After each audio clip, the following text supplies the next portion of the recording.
Slavă lui Dumnezeu stă în ascunderea lucrurilor, iar slavă împăraților stă în cercetarea lucrurilor.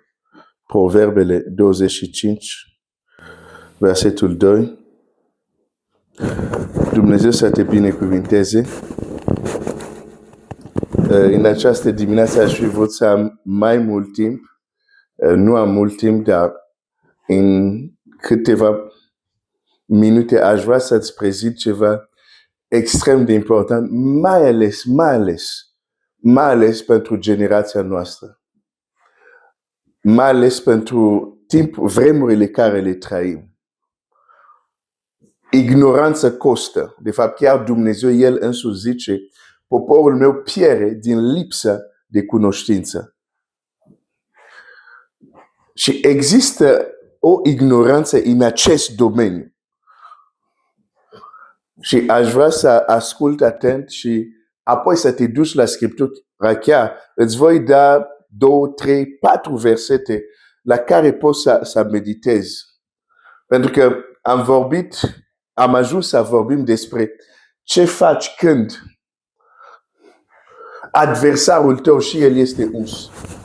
Ce faci când adversarul tău și el slujește sau a slujit pe Dumnezeu.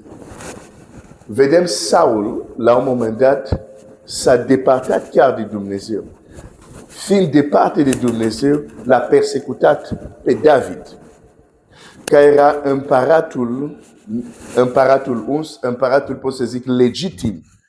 Și era un împărat ilegitim care persecuta un împărat legitim. În această imagine poți să explici multe lucruri care se întâmplă în lume, dar nu este timp acum.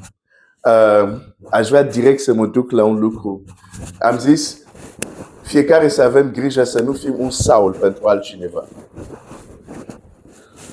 Diavolul n-are cum să fie un Saul pentru altcineva. Demonii n-au cum să fie un Saul pentru altcineva. Pagani n-au cum să fie un Saul pentru altcineva. Doar cineva ales de Dumnezeu și uns poate să fie un Saul pentru altcineva. Am realizat că sunt greșeli și păcate care doar cei mântuiți poate să le facă. Cei nemântuiți n-au acces la așa ceva.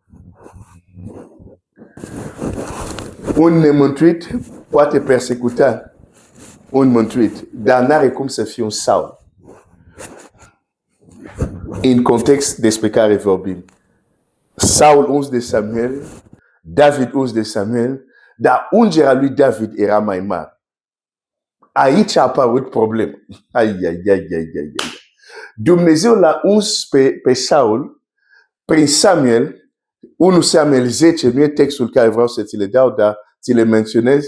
În 1 Samuel 10, îl vedem că Samuel unge pe Saul cu ce? Cu o sticluță. În 1 Samuel 16, îl vedem pe Samuel care îl unge pe David cu ce? Cu un corn. Ungerea lui David a fost mai mare decât a lui Saul. Și asta a fost problema lui David. Apropo, dacă te rogi pentru o ungere mare, să te aștepți și la o persecuție mare, mai ales de cei care nu au ungere sau au o ungere mai mică decât tine. Să te aștepți la asta, da? Să nu fie o surpriză. Acum, am zis să nu fim un Saul, dar dacă suntem în poziția lui David, pentru că am întâlnit mulți copii al lui Dumnezeu și de fapt nu e ceva rar să te afli în poziția lui David. Cel care poate te-a introdus la palat. Cel care poate ți-a dat de lucru la palat. Te-a ajutat, poate a fost un mentor. Și la un moment dat apare un conflict. Ce anume să nu faci? Pentru că nu am mult timp, dar ce anume să nu faci? Când adversarul tău poartă coroană, când adversarul tău este uns, ce anume să nu faci? Avem o problemă în generația noastră când e vorba de lucrurile cu adevărat spirituale. Mai avem nevoie să învățăm. Când aud, de exemplu, unii care zic, pentru că noi suntem în luminii, oricând suntem biruitori, zic, pe nici nu se vede numărul 1, e fals, nu e biblic. nici nu se vede și nu-ți dai seama că ce spui este un slogan gol. Da, Dumnezeu ne-a dat totul să fim biruitori, dar există condiții. Există lucruri de făcut. Dincolo, fraților, întăriți-vă în puterea Domnului ca să puteți ține piept. Cu alte cuvinte, dacă nu te-ai întărit, nu ți piept, chiar dacă ești mântuit.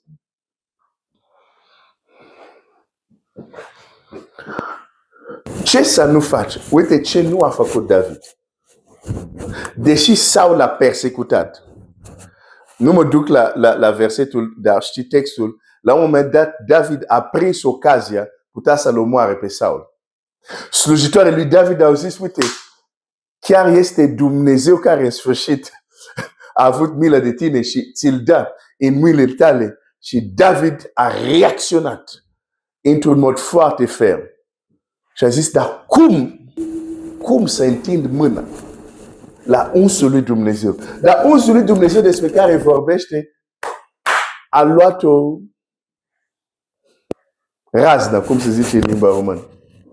Și totuși zice, nu.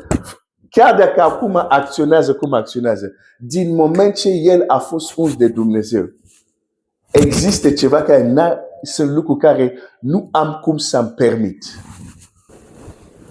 Chiar dacă mă persecută, există un respect care totdeauna voi avea pentru Saul. Și știi, când Saul a murit, David a plâns.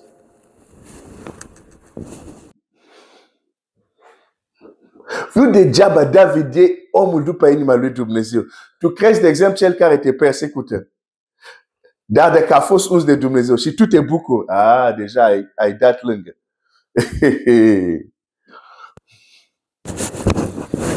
Ok, hai să citesc câteva texte care vreau să ți le citesc.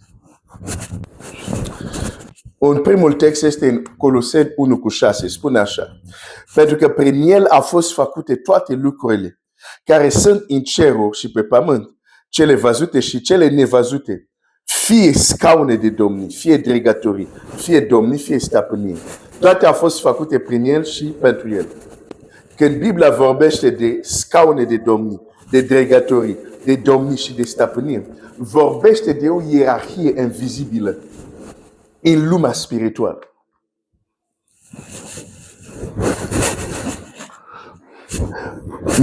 Nu zic că asta e singura ierarhie care există, dar pune în mare, uite, în mare, asta este ceea ce Dumnezeu a stabilit. Ce anume? Scaun de domnii sau tronul, dregătorii, domnii, stăpânii.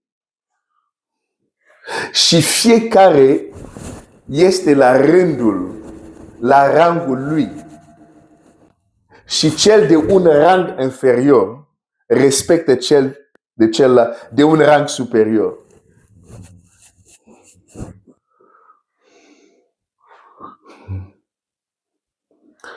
Uite ce zice. Uite ce zice, de exemplu, 2 Petru. 2 Petru 8 zice așa. Înseamnă că Domnul știe să izbăvească din încercare pe oameni cucernici și să păstreze pe cei nelegiuiți ca să fie pedepsit în ziua judecății.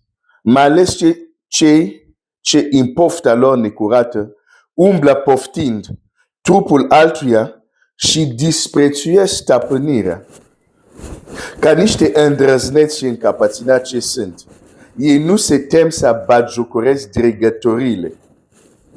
Pe când îngeri care sunt mai mari și în tărie și în putere nu aduc înaintea Domnului nicio judecată batjocoritoare împotriva lor.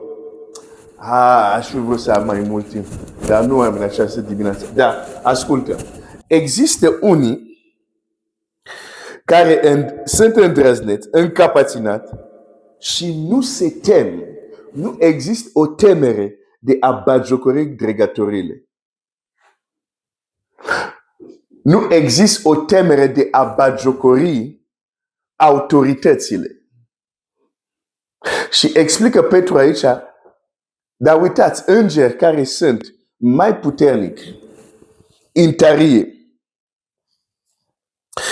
și în putere, nu aduc înaintea Domnului nicio judecată batjocoritoare împotriva lor. Ok, hai să zic asta mai simplu. Cei care sunt cu Dumnezeu, îngerii care sunt cu Dumnezeu, chiar când se confruntă cu cei care au mers cu Satana, se pot împotrivi, se pot lupta, dar nu le batjocăresc niciodată. Respectul se pastrează. Deși sunt în partea cealaltă. Asta este un lucru care generația noastră, unde în mod voit se batjocoresc dregătoriile, în mod voit nu se mai respectă rangul. Suntem toți la fel, suntem toți la fel. Unde ai citit asta? Dacă suntem toți la fel, de ce, de exemplu, Biblia zice, pe cei care lucrează bine în propovăduirea cuvânt, sunt vrednic de o cinste îndoită. De ce Dumnezeu trebuie să ne reamintească asta? Înseamnă nu îi trata cum îi tratezi pe ceilalți. Dacă suntem la fel, Biblia zice așa, dacă cineva suferă, e bucuros să cânte laude, cântege laude, dacă suferă să se roage. Dar apoi zice, dacă cineva este bolnav, să cheme pe bătrâna adunare. Bun, dacă ești bolnav, când tu chemi bătrâna adunare, la care Dumnezeu se roagă? La același Dumnezeu care te rogi și tu. Dar de ce acel Dumnezeu nu te-a ascultat când te-ai rugat tu? De ce trebuie să vină bătrân? Pentru că nu sunteți la fel. Bătrân e adevărat, mă refer.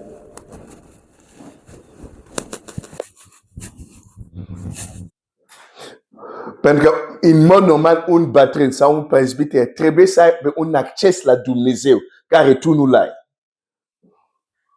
De exemplu, marele preot, nu era doar marele preot, că era Aron. Avea acces la ceea ce chiar și ceilalți levit sau ceilalți preot n-aveau acces. Sfânta Sfintelor. Așa funcționează lucrurile spirituale. Cel care este pus în autoritate e pentru că are acces la ceva ceea ce nu ai. Tu acces. Și generația noastră parcă văd sunt oamenii, nu ești marele preot și zici, pe Aron, tu te duci în Sfânta Sfânt și eu pot. Suntem toți la fel. Ascultă, dacă nu vrei să suferi degeaba, să suferi pentru nimic, îți spun, respectă dregătorile. Respectă autoritățile. Și asta e foarte greu, pentru că e ușor să faci asta când ele fac exact ce zic Dumnezeu. Dar când ai a face cu un Saul, ce faci? Noi am crede că suntem justificați să-l batjocorim pe Saul, să-l calcăm în picior pe Saul, pentru că s-a depărtat de Dumnezeu. E uite, David are o altă lumină. David zice, nu, capul ăsta odată a fost uns. Și din cauza ungerii, voi respecta omul, chiar dacă a luat o răznă. Asta și e foarte greu pentru mulți. Dar hai să-ți mai dau un alt exemplu. Din Scriptură, Iuda 1, cu 8 zice așa, totuși oamenii aceștia, târâți de visările lor, își pângăresc la fel trupul, ne socotesc stăpânirea și bagiocoresc dregătorile. Exact același lucru. Arhanghel Mihail, când se împotriva diavolului, și din nou aici și Iuda zice, ok, hai să vă iau exemplu celor care sunt mai puternic, mai înțelept decât noi. Arhanghel Mihail, când se împotriva diavolului, ce a făcut? Se împotriva. Se certa cu el pentru trupul lui Moise. N-a îndrăznit. Te gândești la dimensiunea lui Mihail. La rangul lui Mihail. Dar pentru că se spune despre Lucifer că a fost uns.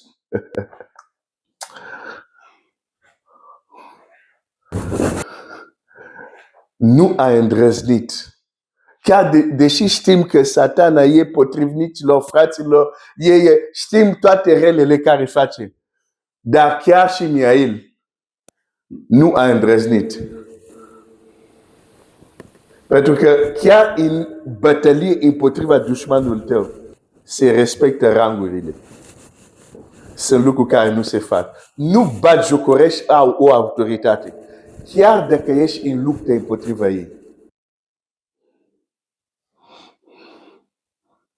De aceea, de exemplu, când văd, bine, acum nu mai uit, dar când era în perioada de pandemie, multe activități era online.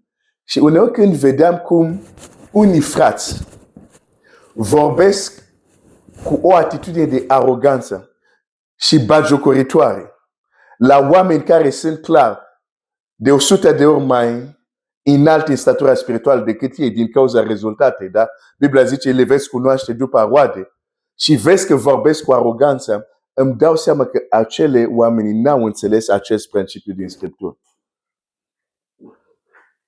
Cineva este un rang mai înalt decât tine, pe tu nu-l bagiocorești. Te va costa. Problema este că, știi, când, de exemplu, Abimelec s-a dus, a făcut greșeală, să ia soția unui proroc, Dumnezeu a lovit casa lui, dar Dumnezeu nu i-a zis. Dumnezeu nu i-a trimis un text. Să vezi, Abimelec, pentru că ai făcut asta, să vezi, femeile în casă ta nu o să mai nască. Nu, Dumnezeu l-a lovit mai întâi. Apoi Dumnezeu a avut milă de el. Zice, ok, Abimelec, să știi că din cauza trebuie să dai înapoi soția. Dar când Dumnezeu îl vede în vis, Dumnezeu l-a lovit deja. Uneori sunt lucruri care le trăim, n-au de a face cu persecuția, nu. Au de a face că am nesocotit dregătorile și vine o pedapsă. Îți dai seama, Arhanghel Mihail se luptă pentru trupul lui Moise, dar Biblia zice, nu a îndrăznit. Dar cine era în fața lui Satan? Cu alte cuvinte, chiar dacă ești creștin, noi trebuie să ne împotrivim lui Satana, da? Dar n-ai voie să-l bagiocorești. Da, m-ai auzit bine, da. Chiar dacă ești copil al lui Dumnezeu, de fapt, mai ales, n-ai voie să-l bagiocorești. Ai voie să te împotrivești lui, dar nu să-l bagiocorești. Pentru că, nu ești mai mare decât Mihail Arhanghel. De aceea este o situație care nu-ți doresc. Că cel care este împotriva ta și el este uns. Pentru că sunt reguli care va trebui să le respecti. Și un lucru să nu faci, să nu-l bagiocorești. Ok. Hai să-ți mai dau un alt text și va trebui să închei. Uite, în Daniel 10 este un text foarte interesant, e foarte cunoscut, dar legat de ceea ce zicem, putem să ne uităm mai atent la ceva. Vreau să-ți arăt ceva. Da? Deci Biblia zice, Mihail Arhanghel nu a îndrăznit. Hai să termin versetul. Zice, nu a îndrăznit să rostească împotriva lui o judecată de ocară și doar a zis, Domnul să te mustre. Acesta dimpotriva bagiocorește ce nu cunosc.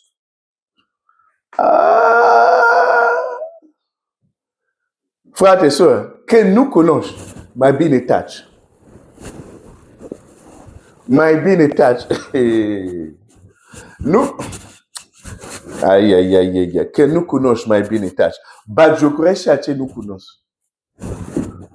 Apoi când vine factură, e greu, e nu știu ce, nu. Unele lucruri nu e vorba că e persecuția, că suntem, nu. Unele lucruri uneori este plată, este factura care vine. Pentru că am îndrăznit cu limba noastră să spunem bagiocor la cine nu trebuia.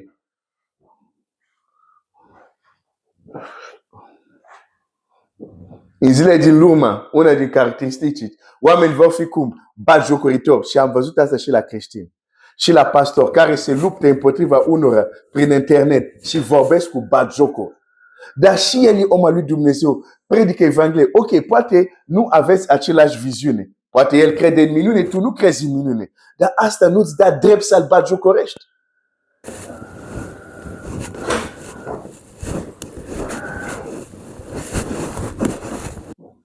Ok, termin cu textul ăsta din Daniel. Daniel 10 zice așa, la versetul 13 zice, dar Capetenia împărăției Persiei m-a stat împotriva. Cine i-a stat împotriva? Capetenie, o capetenie, da? Înger care a venit la Daniel, da? Dar capetenia împărăției Persiei mi-a stat împotriva 21 de zile.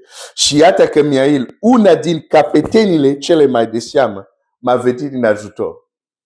Când a avut de a face cu o capetenie, situația s-a deblocat, nu doar că el a venit de la Dumnezeu, nu. Ar trebui să vină una de același rang și de la un rang chiar superior. O capetenie mai de seamă ar trebui să vină, să învingă capetenia care îl bloca 21 de zile. Frate, sora, există o ordine în lumea spirituală. Și e bine fiecare să știe locul. Sunt unii care vor avea o ungere mai mare decât tine. Asta e absolut normal. Nu trebuie să te facă să devii un Saul. Dar mai degrabă să fie înțelept și să zic foarte bine că în armata lui Dumnezeu sunt soldați mai puternici decât mine. Pentru că într-o zi când mă voi întâlni cu ceva care este un rang care mă depășește. Ce a zis Domnul Iisus la ucenicii săi? Acest soi. Asta înseamnă celălalt soi care ei le scoteau. Fără post sau rugăciune mergea. Dar iată un soi, un alt rang. Chiar dacă ești ucenicul lui Hristos, dacă nu există rugăciune și post în viața ta, n-ai cum să-l scoți. Acest soi nu este decât. Deci, dacă suntem înțelepți, ne bucurăm când în poporul lui Dumnezeu sunt oameni care au primit mai mult, sunt oameni care au ungere mai mult. De ce? Pentru că mâine, poi mâine, te vei întâlni cu o capetenie. Te vei întâlni cu ceva, un soi care nu este rangul tău. Vei sta 21 de zile, alți stau 21 de ani pe loc. Slavă lui Dumnezeu că sunt oameni mai puternici. Pentru că atunci poți să primești ajutor de la ei. Cum a primit acest înger? Ok. Va trebui să mă opresc, Dar te rog, respectă dregătorile. Dacă iubești familia ta, dacă nu pentru tine, măcar pentru copiii tăi. Respect. Fii în locul tău. Nu te grăbi să comentezi. Oameni știu de exemplu care îmi trimit video. Uite ce părere ai despre asta? Le trimit și eu o întrebare. Tu ce părere ai despre asta? Tu? Mă provoci eu să zic, dar tu ce părere? Ok, pe baza ce din Scriptură. Nu mă pripesc să dau judecat.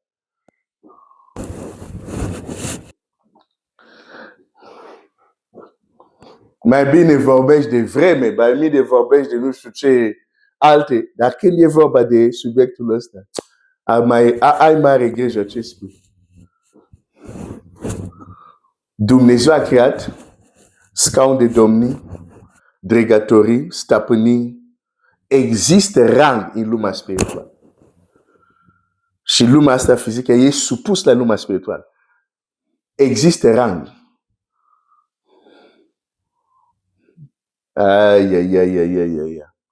Dumnezeu să te ajute, Dumnezeu să mă ajute. Când va fi cazul, să ne împotrivim, dar să nu îndrăznim să facem anumite lucruri împotriva cei care și au fost aleși, chiar dacă au luat o rază. Dumnezeu să te binecuvinteze.